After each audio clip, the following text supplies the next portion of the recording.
जय श्री खाटू श्याम भक्ति ज्ञान दिशा चैनल में आप सभी का बहुत बहुत स्वागत है।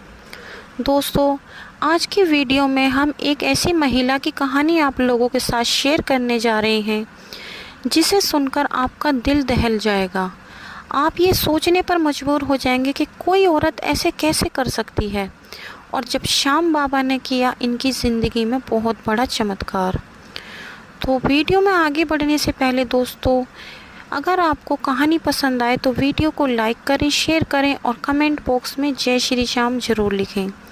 दोस्तों, कहानी को अंत तक ज़रूर सुनें, जब भी आप श्याम बाबा के चमत्कारों को समझ पाएंगे।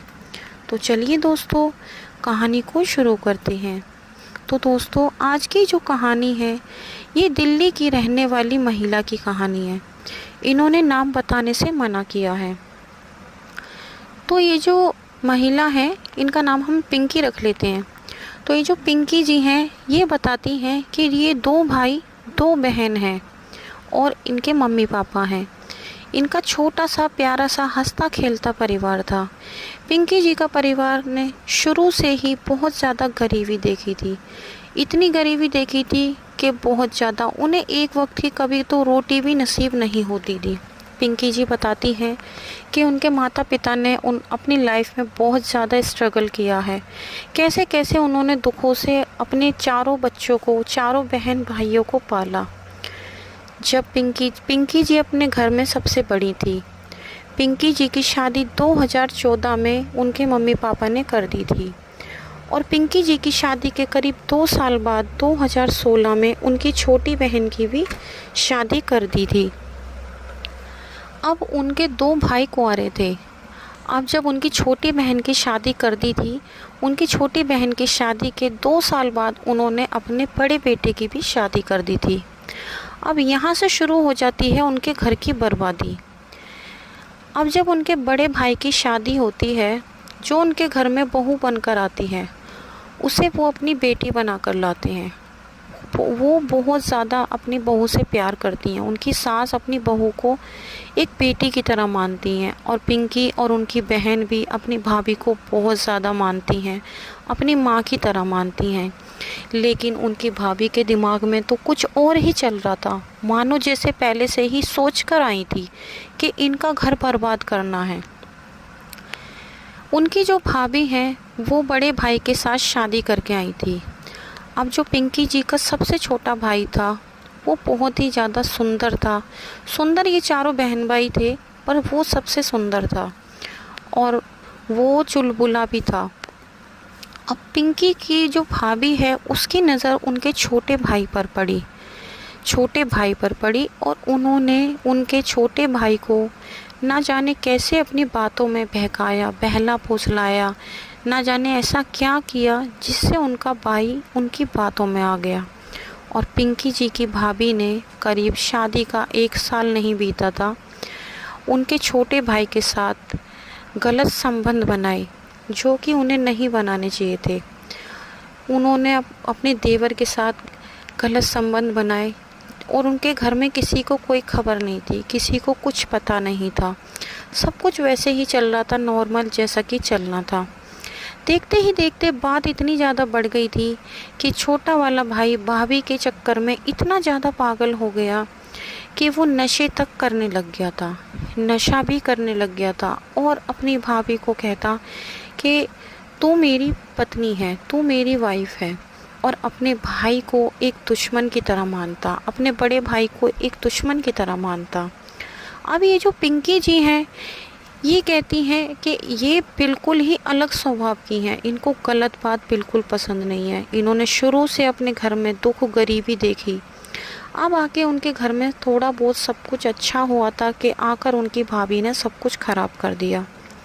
पिंकी ने अपने छोटे भाई को काफ़ी समझाने की कोशिश की, बहुत समझाया कि भाई ये तू जो भी कर रहा है ये बहुत गलत है, पर उनकी भाभी ने उनके भाई के दिमाग में इतना ज़्यादा जहर घोल दिया था कि वो अपनी बहनों से भी नफ़रत करने लगी।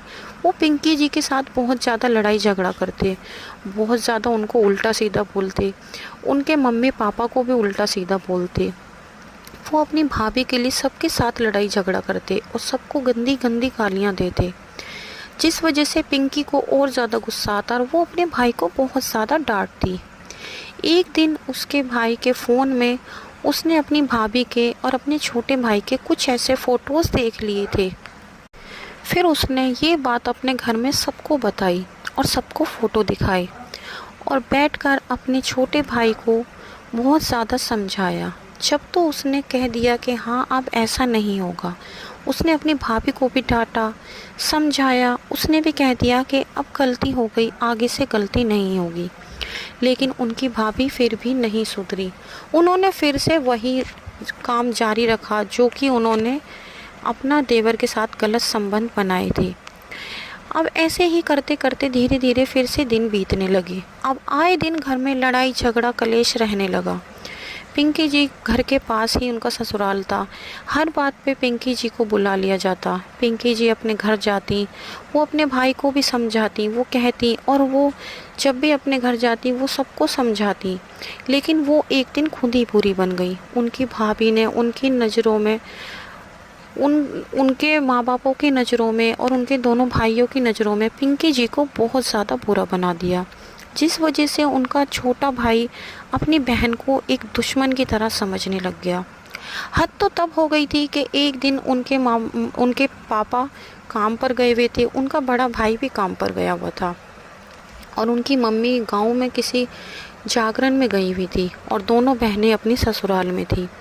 तो पिंकी की भाभी और उनके छोटे भाई का आपसी झगड़ा हुआ। पिंकी के भाई ने बहुत ज़्यादा नशा किया हुआ था।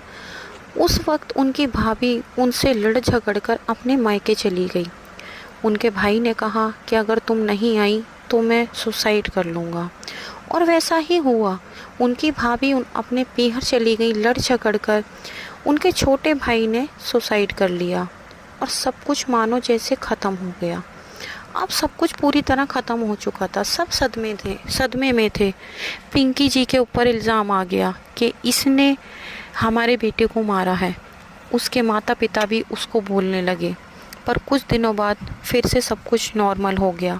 उनके मम्मी पापा ने भी कहा कि जो हुआ सो हुआ, लेकिन अब आगे से ऐसा कुछ मत करना। अपनी बहू को समझाया। पिंकी को भी कहा कि कोई बात नहीं बेटा, जो होता है वो जो नसीब में होता है वो ही होता है। पिंकी जी का अपने मायके में फिर से आना जाना शुरू हुआ, लेकिन उनकी भाभी की हरकतें अब भी नहीं सुधरी थी। अब उनका भाई इस दुनिया से जा चुका था। अब उनकी भाभी अब इधर उधर के लड़कों से बातें करने लगी थी, उनके साथ गलत संबंध बनाने लगी थी। ये बात पिंकी जी को फिर से पता चली और पिंकी जी को फिर बहुत गुस्सा आया और पिंकी जी ने फिर से ऑप्शन उठाया। पिंकी जी ने अब की बार अपनी भाभी पर हाथ भी उठाया और समझाने की कोशिश की कि ये बिल्कुल गलत है जो तुम कर रही हो। लेकिन पिंकी जी की भाभी पर कोई फ़र्क नहीं पड़ा। पिंकी जी के जो माता पिता हैं उन्हें लगा कि हमारी बहू अब ऐसी नहीं है, हमारी बेटी ही गलत है। उन्होंने पूरी तरह अपनी बेटी से संबंध ख़त्म कर दिया। पिंकी जी को इस बात का बहुत ज़्यादा दुख हुआ और वो बहुत ज़्यादा रोने लगी। अब दोनों बहनों का अपने घर से आना जाना छूट चुका था। पिंकी जी श्याम बाबा को बहुत ज़्यादा मानती थी। वो खाटू श्याम बाबा से यही प्रार्थना करती कि बाबा मेरा तो आना जाना छूट गया, पर कुछ भी करके मेरी भाभी को सद्बुद्धि दो, मेरी भाभी पूरी तरह सुधर जाए। और बाबा मेरे जो कुछ भी हो अब आप ही हो, मेरे भाई, मेरी माँ, मेरा बाप, मेरा सब कुछ आप हो। उन्होंने अपना सब कुछ अपने श्याम बाबा को मान लिया। अब जो ये रक्षाबंधन आई थी, अभी 9 अगस्त 2025 को जो रक्षाबंधन गई है, उनके भाई ने कह दिया था कि यहाँ पर राखी बांधने मत आइयो, हमारा तुझसे कोई लेना देना नहीं है। पिंकी जी बहुत ज़्यादा रोई और उन्होंने श्याम बाबा से कहा कि बाबा मैंने आपको अपना भाई माना है, अब ये आप जानो, या तो आपको खुद मेरे घर आना होगा राखी बंधवाने, नहीं तो आप कुछ भी करके मुझे अपने पास बुलाओ। मैं आपको अपना भाई मानती हूँ और अब मैं आपके ही राखी बांधूंगी। तो श्याम बाबा पिंकी जी के घर पर 9 अगस्त 2025 को एक छोटे बच्चे के रूप में आए और आकर कहते हैं कि दीदी मेरे हाथ पर राखी बांध दो। पिंकी जी को समझ नहीं आ रहा था कि ये कौन है। पिंकी जी को लगा कि शायद ये कोई नॉर्मल इंसान होगा, कोई बच्चा होगा। पिंकी जी ने उससे पूछा कि बेटा क्या हुआ, तुम्हारा कोई भाई नहीं है? तो उस बच्चे ने कहा कि नहीं, मेरी कोई बहन नहीं है। फिर पिंकी जी ने उस बच्चे का टीका किया, उसके राखी बांधी।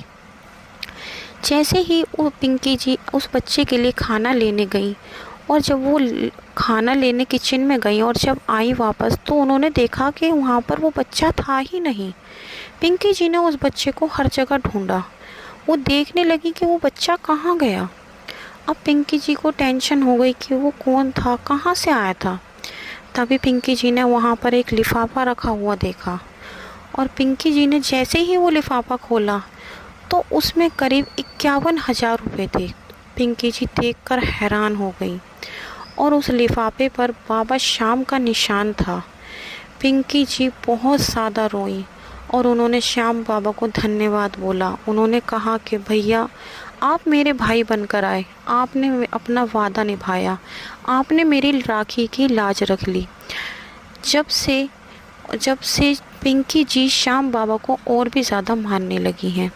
तो ये थी दोस्तों आज की कहानी पिंकी जी की। अगर आपको अच्छी लगी हो तो वीडियो को लाइक करें, शेयर करें, और कमेंट बॉक्स में हमें बताएं आपको ये कहानी कैसी लगी। धन्यवाद।